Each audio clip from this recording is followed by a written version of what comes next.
இந்த one rule follow பண்ணினா house rent ஸ்ட்ரெஸ்ஸே லைஃப்ல வராது. மோஸ்ட் பீப்புள் ஹவுஸ் சூஸ் பண்ணும்போது பட்ஜெட் கால்குலேட் பண்ணாம டிசைட் பண்றாங்க. அதுதான் மெயின் ப்ராப்ளம். சேலரி இருக்குன்னு நினைச்சு ஹை ரெண்ட் எடுத்தா மந்த்லி ஸ்ட்ரெஸ் ஆட்டோமேட்டிக்கா இன்க்ரீஸ் ஆகும்.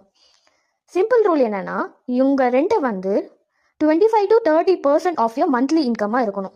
சப்போஸ் உங்க சேலரி 30,000னா உங்களோட சேஃப் ரெண்ட் 7,500 to 9,000 இருக்கணும். அபவுட் 10,000 இருந்துச்சுன்னா இது உங்க சேவிங்ஸை ரெடியூஸ் பண்ணும், ஃபினான்ஷியல் ப்ரெஷரை இன்க்ரீஸ் பண்ணும். இது ஜஸ்ட் தியரி இல்லை, real financial planning rule.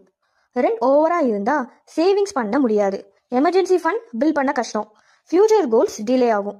So next time house choose பண்ணும்போது எமோஷனலா டிசைட் பண்ணாதீங்க, நம்பர் பேஸ்ல டிசைட் பண்ணுங்க.